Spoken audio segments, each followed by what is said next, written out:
Hi friends. మనం కుట్టిన జాకెట్కి ఆది జాకెట్తో కరెక్ట్ కొలతలతో ఎలా చూసుకోవాలో ఇప్పుడు చూడండి, చూపిస్తాను.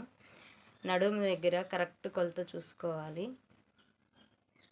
చంక దగ్గర కాజాల పట్టీ దగ్గర నుంచి చంక దగ్గర కుట్టు వరకు చూసుకోవాలి.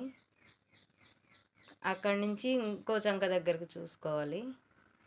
తర్వాత ఉక్సులు పట్టీ వరకు చూసుకోవాలి. కరెక్ట్గా కొలతలతో